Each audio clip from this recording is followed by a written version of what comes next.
কৃষ্ণ কৃষ্ণ শুধু শ্রীকৃষ্ণ। এখানে যারা যারা বসে আছেন সবাই একদিনে রাসমঞ্চে যাবেন। চলুন আজকে একটা কথা বলি মায়েরা, এই যে রাস আমার পরে হবে তার ভূমিকা স্বরূপ আজকে ভগবান শ্রীকৃষ্ণের রূপ বর্ণনা শুনবেন। কিন্তু সবার আগে একটা কথা বলে দিই, রাস শুনতে গেলে নিজেকে রাস শোনার যোগ্য তৈরি করতে হবে। এই সমস্ত অপরাধগুলো হচ্ছে বলেই তো আমাদের এত জ্বালা, এত বিরহ। আপনি শত চেষ্টা করে জ্বালাকে হৃদয় থেকে সরাতে পারছেন কি? পারছেন না। টাকার অভাব নেই, কিন্তু কেন যে ঘুম হয় না, কেন যে সবসময় দেহের মধ্যে যন্ত্রণা হয়, এটা কাউকে বোঝানো যায় না। স্বামী আমাকে এত ভালোবাসে, স্ত্রী আমাকে এত ভালোবাসে, তবু যে কেন এত জ্বালা, তার ব্যাখ্যা খোঁজা যায় না। এগুলো কেন হয়? এই শাস্ত্র মতে বিধান মেনে চলতে হবে। আপনি ভুল করছেন। রাসের তত্ত্ব না বুঝে এই ভগবান শ্রীকৃষ্ণ সম্পর্কে আপনার ধারণাটা যদি পাল্টে যায়, তাহলে এত বড় সর্বনাশ আপনি করলেন, আপনি স্বপ্নেও কল্পনা করতে পারবেন না। এই যে রয়ে আকার দন্তস্ব রাস, এই আকারটাকে এইটা জানতে হবে তো। আকার না জেনে আপনি উল্টো পাল্টা কথা বলছেন। ওই আকারটাকে আপনি মুছে দেন না, মুছে দিলে দেখবেন মানেটা আলাদা হয়ে যাবে। রয়ে আকার দন্তস্ব রাস, আকার মুছে দিলে র আর দন্তেস্ব দুটো মিলে গিয়ে হয়ে যাচ্ছে কি? রস। তাহলে ওই আকারটাকে, র কে আর দন্তস্বকে। র মানে রাধা রানী, স মানে কৃষ্ণ। আকার সরে গেলেই রাধা কৃষ্ণের মিলন। র মানে জীবাত্মা, স মানে পরম আত্মা। আকারকে সরিয়ে দিলেই জীবাত্মা পরমাত্মার মিলন। র মানে ভক্ত, স মানে ভগবান, আর আকার মুছে দিলে ভক্ত ভগবানের মিলন। এটা আমি বানিয়ে বলছি না, দেখুন যুক্তি দিয়ে বুঝিয়ে দিচ্ছি।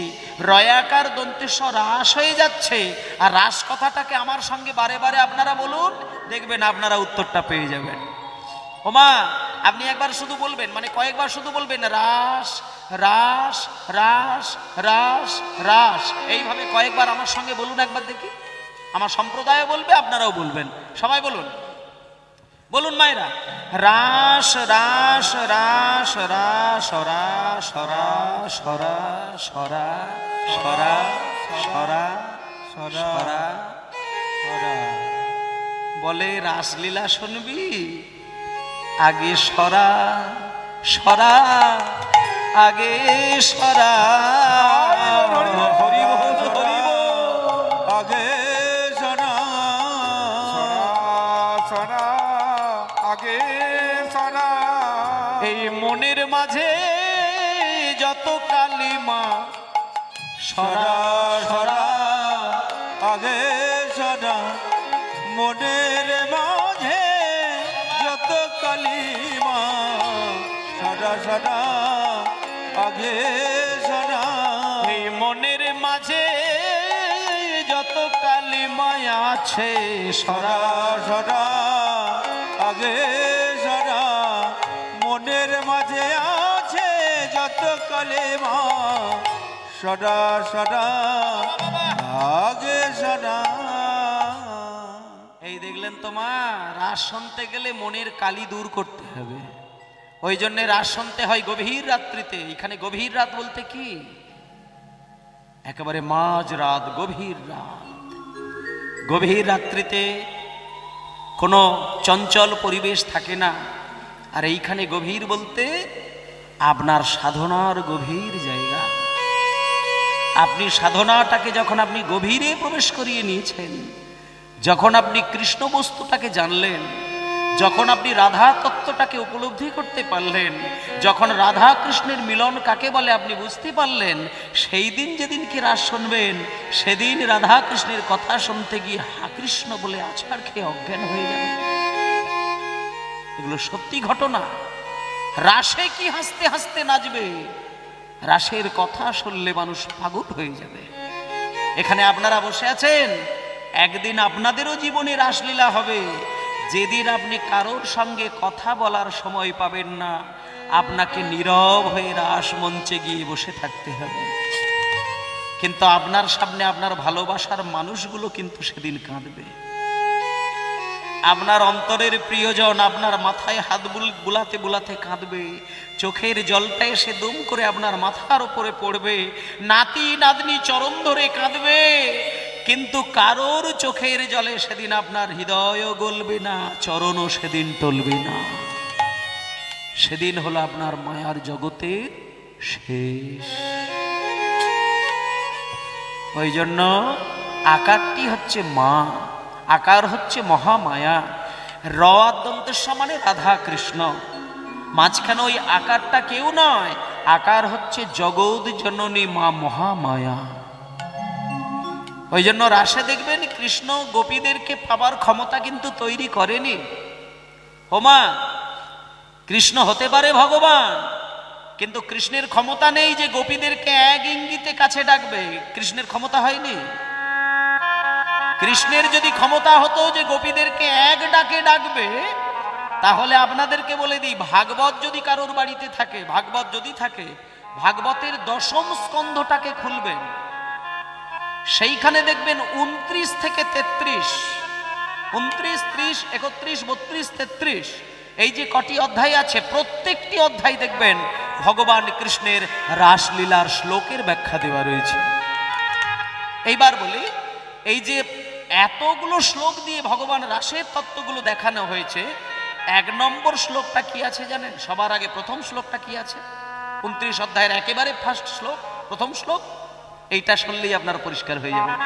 দেখবেন প্রথম শ্লোকটা হচ্ছে, যেটা কীর্তনিয়ারা রাস গাইতে এলেই দেখবেন প্রথমে বলবে, ভগবান পিতা রাত্রি শারদ উৎফুল্ল মল্লিকা পিকসরম তম মনুষ্যক্রে কি যোগ মায়া উপাশ্রিতা।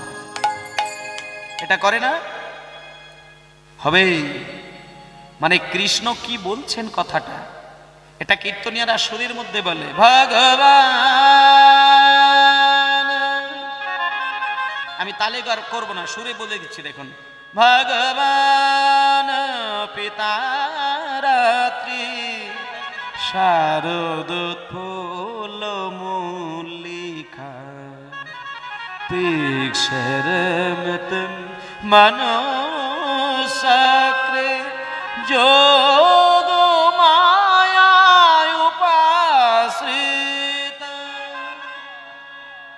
হরি বল, হরি বল, হরি বল।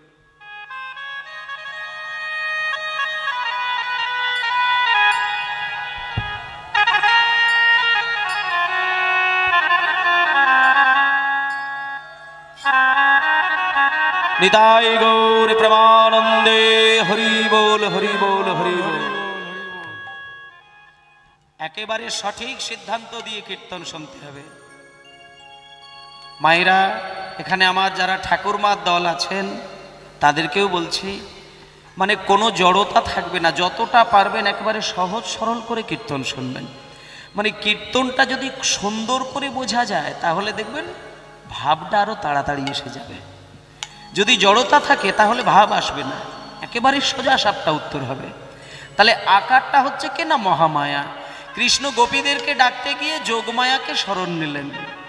আর একটা কথা বলি, যখন কৃষ্ণ যোগমায়াকে স্মরণ করে বাঁশি বাজালো, গোপীরা যখন ঘরে শুয়ে থাকতে থাকতে কৃষ্ণের বাঁশিটা পেল। আচ্ছা আপনারা বলুন, গোপীরা কি কৃষ্ণের ডাক শুনতে পেয়েই সরাসরি কৃষ্ণের কাছে গেছিল কি? বুঝিয়ে দিচ্ছে দেখুন, কৃষ্ণের ডাক পাবার সঙ্গে সঙ্গে কৃষ্ণের কাছে গিয়েছিল, নাকি তারা যমুনার ধারে গিয়ে বালি দিয়ে কাত্যায়নী মায়ের মূর্তি তৈরি করেছিল? খুব মানে আমি না জেনে শুনে উল্টো পাল্টা সিদ্ধান্ত করবো, এটা করলে হবে না মা। একটা কথা বলি, যারা কীর্তন গায় তাদের থেকে যারা শোনে তাদের বেশি জ্ঞান থাকা উচিত। কারণ হাজার হাজার পালা কীর্তন শুনছেন, পরিষ্কার থাকতে হবে হৃদয়টাকে। তাহলে একটা কথা হচ্ছে কি না, গোপীরা সরাসরি কৃষ্ণের কাছে যায়নি, তারা 1 মাস ধরে কাত্যায়নী মায়ের কি ব্রত করেছিলেন। ব্রত উদযাপন করে তারা মাকে ডেকে মায়ের কাছ থেকে আশীর্বাদ নিয়ে তবে কৃষ্ণের কাছে গিয়েছিল।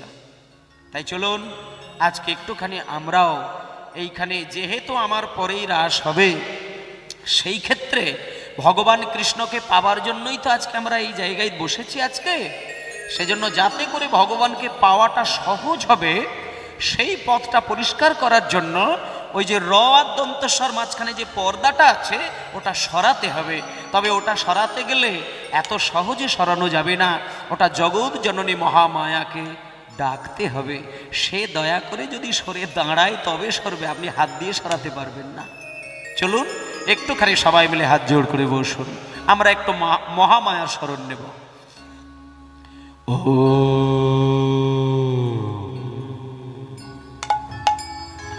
ত্বাং স্বাহা ত্বাং স্বধা ত্বাং হি বষটকারে শরাদিমিকা সুধাতমক্ষরে নীতে ত্রিধা মাত্রাদিমিকা স্থিতা আর্ধমাত্রা স্থিতা নিত্যা জ্ঞানচর্যা বিশেষতঃ त्वमेव सा तं सावित्री तं देवी जननी परा तयैव धर्याते सर्वं तयैतत्सृज्यते जगत् तयैतत्मल्लाते देवी त्वमादिशन्ते च सर्वदा विसृष्टो सृष्टिरूपातं स्थितिरूपा च बालने तथा संगृहीति रूपन्ते जगतो हास जगन्मय महावेद महामाया महामेधा महास्मृति महामोहा च भवति महादेवी महेश्वरी प्रकृति संच सर्वस्व गुणत्रय विभाविनी कालरात्रि मोहरात्रि मोहरात्रिस्वदारुणा लज्जा पुष्टि तथा तुष्टि शांति खंतिरेव च खड्गिनी शूलिनी घोरा गोदिनी चक्रिणी तथा शंखेन चावेणे बाण विषण्डे परिघायुधा सम्या सम्मतरा शेष शमेव नाति सुंदरी परावर्ण परमा तमेव परमेश्वरी परावर्ण परमा तमेव परमेश्वरी परावर्ण परमा तमेव परमेश्वरी परावर्ण परमा तमेव हरि बोल हरि बोल।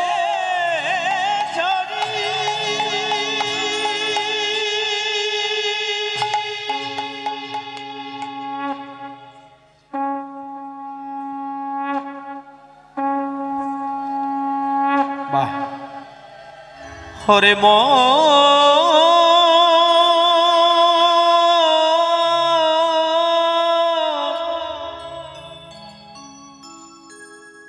মোনামা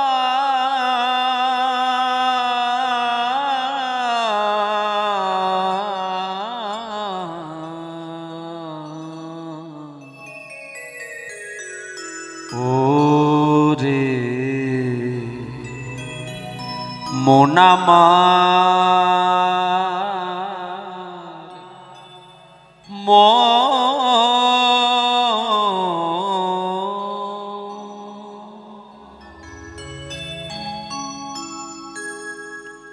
ওমা গভীর রাত হয়ে যাচ্ছে, একেবারে ধীর স্থির পরিবেশ। আর এই মুহূর্তে যদি মা বাবাকে খুশি না করা যায়, আপনি কাকে খুশি করবেন? কে কতটা বয়স পেয়ে গেছে সে খেয়াল কি আপনাদের আর আমাদের আছে কি? ছেলেবেলার কথাগুলো শুধু মনে করলে মনে হয় যেন মাত্র 2-4 দিন ঘটনা আগে ঘটে গেছে। কিন্তু আপনি জানেন না, সূর্য দেবতা দিনে দিনে দিনে দিনে কতগুলো দিনকে যে কেড়ে নিয়েছে সে খেয়ালটা কিন্তু আপনি করেননি। শুধু সকালবেলা সূর্য ওঠে সারাদিন আলো দেয় আর সন্ধ্যাবেলা নিভে যাচ্ছে, এটা দেখেই আপনি ঘুমিয়ে পড়লেন। কিন্তু মায়েরা, আপনারা কি কোনোদিন ভেবে দেখেছেন যে সূর্য দেবতা জন্মের পরের দিন থেকে রোজ একদিন করে দেখা দিচ্ছে আর সে চলে যাচ্ছে, আবার কালকে উঠছে চলে যাচ্ছে। আপনি কি জানেন যে রোজ রোজ দেখা দিচ্ছে কেন? এই হিসাবটা যদি আপনি জানতেন তাহলে আপনার এত মুখে কথা থাকতো না, আপনি রাত দিন কৃষ্ণ বলে কাঁদতেন। আপনি খেয়াল করেননি সূর্য দেবতা প্রত্যেক দিন দেখা দেয় কেন জানেন? আমাদের মতন মূর্খ মানুষের হৃদয় থেকে জীবনের প্রত্যেকটি দিনের পাতা থেকে একটা একটা দিনকে কিন্তু সে কেড়ে কেড়ে নিয়ে চলে যাচ্ছে। আপনি নিজেরাই ভেবে দেখুন, আপনার যে ছেলেবেলার ঘটনাগুলো খুব বেশি দিনের কি মনে হবে? মনে কি হয় না যে এই সামান্য কটা দিন আগে কি সুন্দর আমি দুষ্টুমি করে খেলা খেলতাম, মা বাবা কত বকা দিত। দেখতে দেখতে সেই ছেলেবেলাটা কবে শেষ হয়ে গিয়ে সংসার ধর্ম করে ছেলে মেয়ের জন্ম দিয়ে সংসারের ঘানি টানতে টানতে জীবনের যে বেশ কিছু দিন ফেলে এসেছে, আপনি এতগুলো দিন নষ্ট করে দিলেন কিন্তু আপনি হিসাব খুঁজে পেলেন না। আর কটা দিন বাকি আছে আপনার, সেটা কবে চলে যাবে আপনি খেয়াল করতে পারবেন? যেদিন আপনার আর সামান্য কটা দিন বাকিগুলো সূর্য দেবতা কেড়ে নেবে, সেদিন আপনার রোজগারের টাকা দিয়ে সাজানো যে রাজবাড়িটা ওটা নীরব হয়ে দাঁড়িয়ে থাকবে। আপনার সাজানো ফুলের বাগানে ফুল ফুটেই থাকবে। আপনার সংসারের প্রিয়জন তখন আপনার চারিদিকে গোল করে ঘিরে ঘিরে আপনার কথা ভেবে কাঁদবে। সেদিন কিন্তু আপনি কারোর দিকে আর তাকাতে পারবেন না। সবাই চরণ ধরে টানবে, সবাই চোখের দিকে তাকিয়ে কাঁদবে। কারোর চিৎকার, কারোর ক্রন্দন ধ্বনি শুনে সেদিন হৃদয় এতটুকু গলবে না, চরণ আপনার এতটুকু টলবে না। কেন না? আপনার মায়ার জগৎ শেষ। এই জন্যে বারবার আপনাদেরকে বলছি, এতগুলো দিন পার হয়ে গেছে, আর কটা দিন বাকি। যদি আপনি ভগবানকে ভালোবাসতে না পারেন আর বিলম্ব করবেন না, ভগবানকে হৃদয়ে জড়িয়ে ধরার চেষ্টা করুন। তাতে করে কি হবে জানেন? তাতে করে জীবনে মৃত্যুর দিনে আপনার মনে অপূর্ব শান্তি থাকবে।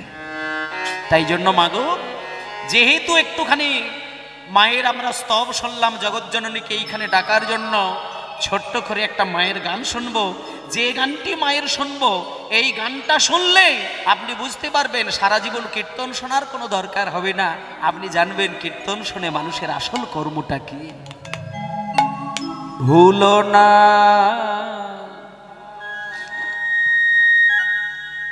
দক্ষিণা কালী,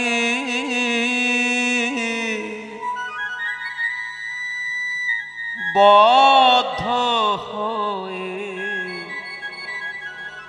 এই মায়া জালে। ও মায়েরা, ভেবে দেখ মন কেউ কারো নয়। সবাইকে তুমি আপন বলে জড়িয়ে ধরলে, কিন্তু আসলে যিনি তোমার আপন তাকে তুমি ভুলে বসলে। তোমার আপনজন কে? এই দেখুন গানের মধ্যে বলছেন, ভেবে দেখ মন কেউ কারো নয়, মিছে ভ্রম এই ভূমণ্ডলে। ভেবে দেখ মন কেউ কারো নয়। নিতাই গৌর হরি হরি বল, হরি হরি বল। মণ্ডলে ভেবে দেখ মন কেউ কারো নয়। মা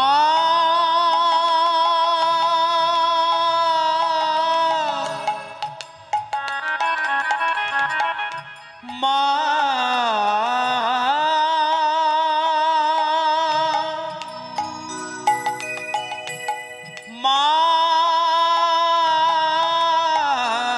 মা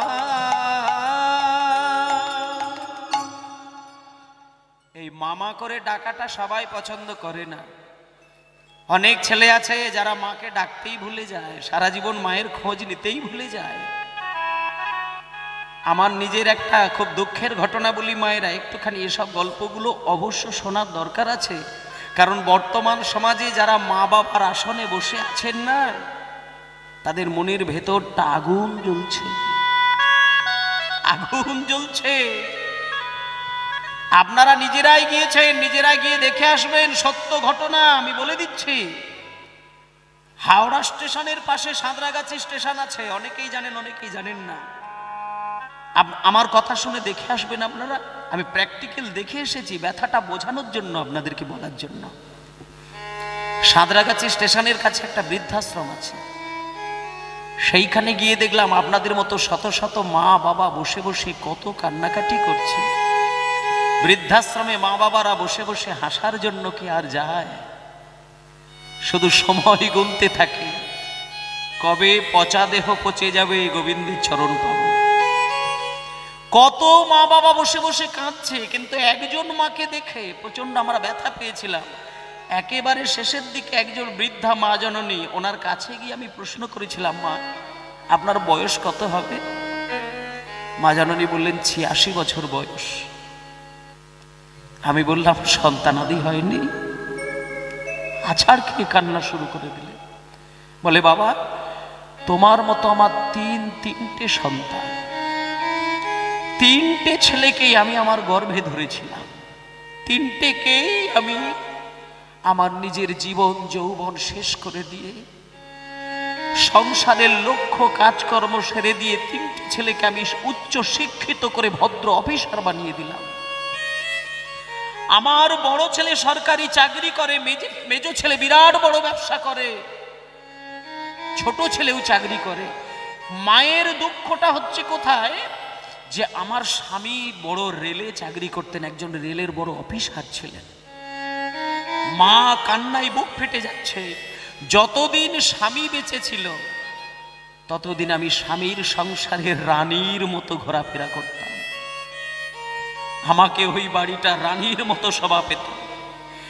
কিন্তু যেদিন স্বামী চলে গেল তার পরের দিনে জীবনে কালচক্র ঘনিয়ে এলো। স্বামী মরে যাবার পরে স্বামীর পেনশনের টাকা যেটুকু পায়, সেইটুকু যদি ভগবান আমাকে হাতে পৌঁছে দিত, আমি আমার সামান্য জীবনটা হাসতে হাসতে পার করে দিতাম। ওই স্বামীর পেনশনের টাকাটুকু আমার কপাল ভালো নয়। সমস্ত টাকা ছেলেরা তোলে, 3000 টাকা করে খরচা করে আমাকে মাইনে করে এই বৃদ্ধাশ্রমে বসিয়ে রেখে দিয়ে চলে গেছে। সমস্ত টাকা ছেলেরা আত্মসাৎ করে। আপনি কিসের জন্য সন্তানের কামনা করবেন? পুত্রই পরম ধন পুরাণেতে কয়, হলেও অশেষ জ্বালা, না হলেও নয়। অনেক বর্তমান সমাজে ছেলে রয়েছে যারা লক্ষ লক্ষ কোটি কোটি টাকা রোজগার করে, কিন্তু মা বাবাকে খেতে দিলে তাদের সমস্ত টাকা বিলীন হয়ে যায়। রাজবাড়ি বানিয়ে দিয়েছে, সিঁড়ির তলায় মাকে ভিখারিনী করে ছোট্ট ঘরে বসিয়ে দেয়, ছেলে রাজা হয়ে উপরে বসে আছে। মায়ের কোনো দুঃখ নেই, মায়ের কোনো কষ্ট নেই। সারা জীবন মা শুধু সাধনা করে, ছেলে আমার সুখে থাক, আমি কিচ্ছু চাই না। যে মা বাবা নিজের কথা না ভেবে সারা জীবন সন্তানের কথা ভাবে, এই মা বাবাকে ভক্তি শ্রদ্ধা না করে যারা ভগবানের চরণে ধূপকাঠি জ্বালায়, ওই ধূপের গন্ধ কুকুর ছাগলের নাকে যায়, ভগবানের নাকে যাবে। তাই গৌর প্রেমানন্দে হরি বল, হরি বল। সেই জন্য গানটার মধ্যে বললেন, ভুলো না দক্ষিণা কালী, বদ্ধ হয়ে মায়া জালে, ভেবে দেখ মনে কেউ কারো নয়, মৃত্যু ভ্রম ভবণ্ডলে, ভেবে দেখ মনে কেউ কারো নয়। বর্তমানে দেখবেন সুন্দরী সুন্দরী বউ পেয়ে গিয়েই মায়ের যত সমস্যা হয়ে যায়। আমি তো অনেক ছেলেকে দেখেছি, এগুলো কোনো বানানো কাহিনী নয়। আপনাদেরই এলাকাতে খুঁজলে অনেক পাবেন। বড় বড় অফিসার হয়ে গেছে, কিন্তু মাকে খেতে দেবার মতন পয়সা তৈরি করতে পারেনি। হ্যাঁ দেখুন মা, এই গানটার মধ্যে জগৎকে শিক্ষা দিয়ে বলছে যে এই খোকা, তুই মায়ের কোলে বড় হলি, মা তোকে 10 মাস গর্ভজ্বালা ভোগ করে তোর জন্ম দিয়েছিল, মা তোকে বড় করলো, মানুষ করলো, আর আজকে যখনই একটা অন্য মেয়েকে বউ করে নিয়ে ঘরে তুললি তখন তুই তোর মাকে ভুলে গেলি। যে বউকে দেখে তুই তোর মাকে ভুললি, সেই বউ তোর একদিন কি করবে জানিস? শোন, বলবো, যার জন্যে মর ভেবে সে কি তোমার সঙ্গে যাবে? যার জন্য মর ভেবে মা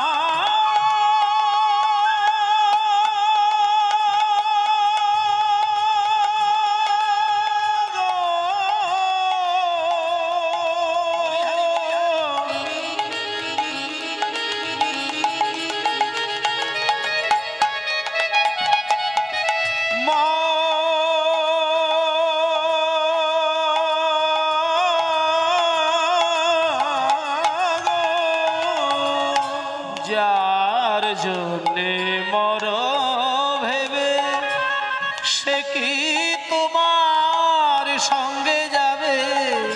সে প্রেয়সী দেবে ছড়ায় মঙ্গল হবে বলে। পেয়সে দেবে ছড়া অমঙ্গল হবে বলে। যার জন্যে মর ভেবে সে কি তোমার সঙ্গে যাবে? সেই প্রেয়সী দেবে ছড়া অমঙ্গল হবে বলে।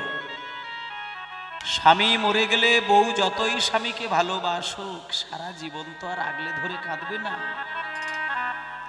কয়েক ঘন্টা পরে স্বামীকে বিদায় দিতেই হবে। স্বামীকে নিয়ে চলে যাবে, চিতার উপরে জ্বালিয়ে দেবে। কিন্তু দেখবেন পরক্ষণেই দেখবেন বউ একটা মাটির মালসায় গোবরের জল গুলে চারিদিকে ছিটিয়ে দেবে। কেন ছিটায়? ভালোবাসার মানুষ চলে যাচ্ছে তো, কিন্তু এতদিন দেহ নিয়েছিল তাই সে আমার দেহপতি হয়েছিল। কিন্তু দেহ ছেড়ে যখন দিয়েছ, তুমি আমাকে ভালোবাসলেও তুমি আমার কাছে আর আসতে পারবে না। দুটো স্বামীকে নিয়ে ঘর করতে হয় মায়েদের। যে মা জননী 2 স্বামীকে নিয়ে ঘর করে তাকে বলে জগতের সতী নারী। দুটো স্বামী থাকলে তবে সতী নারী হয়। এক হচ্ছে দেহপতি আর 2 হচ্ছে গোলক অধিপতি। দেহপতি জগৎপতিকে সম্মান দিয়ে যারা জীবন কাটায় সেই হয় সতী নারী। কিন্তু দেহপতি যখন দেহ ছেড়ে দিয়ে চলে যায়, তার মোহ ভালোবাসা তো আর প্রয়োজন হয় না। তাই যখন স্বামী মারা গেল আর দ্বিধা বোধ না করে মাটির মালসায় গোবরের জল ছেটে দিয়ে বিদায় করে দিচ্ছে। মনে মনে বলছে, স্বামী এতদিন তুমি বেঁচে ছিলে, তুমি আমাকে ভালোবেসে আমার কাছে আসতে খুব ভালো কথা, কিন্তু মরে যখন গেছো তুমি ভোলার চেষ্টা করো, আর তুমি আমার কাছে এসো না। তাহলে এইখানটা মায়েরা দেখো, যাকে ভালোবাসতে গিয়ে মা বাবার ভালোবাসাটা নষ্ট হয়ে গেল, আর আজকে দেখুন তাকে পুড়িয়ে ছাই করে দিচ্ছে, তাকে গোবরের জল ছিটে দিয়ে দূর করে দিচ্ছে। কিন্তু বাবা, ছেলে মরে গেলে কই মা জননী কি গোবরের জল ছিটে দিতে পারে? ছেলে মরে গেলে কোনো বাবা কি গোবরের জল ছিটে দিয়ে বিদায় করে? করে না। ছেলের দেহটা যদি পচেও যায়, গলেও যায়, পোকা পড়ে যায়, দুর্গন্ধও ছড়ায়, মা যদি একবার জানে যে ওটা আমার সন্তানের দেহ, পচা দেহকে পচা দেহ বলে মনে করবে না, নিজের সন্তান বলে বুকে ঝাপটে পড়ে কাঁদবে। এই হলো মায়ের মন। এই জন্য বলল, সেই প্রেয়সী দেবে ছড়া অমঙ্গল হবে বলে। সেই পেয়সে দেবে ছড়া অমঙ্গল হবে বলে।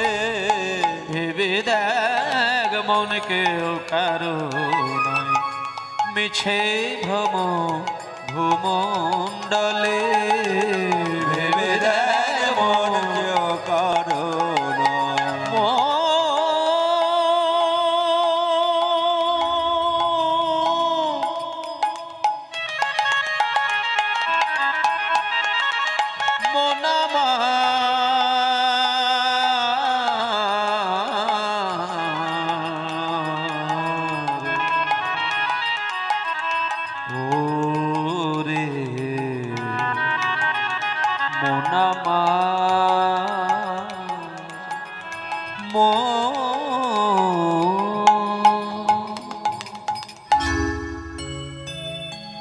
নিতাই গৌর প্রমানন্দে হরি বল হরি বল।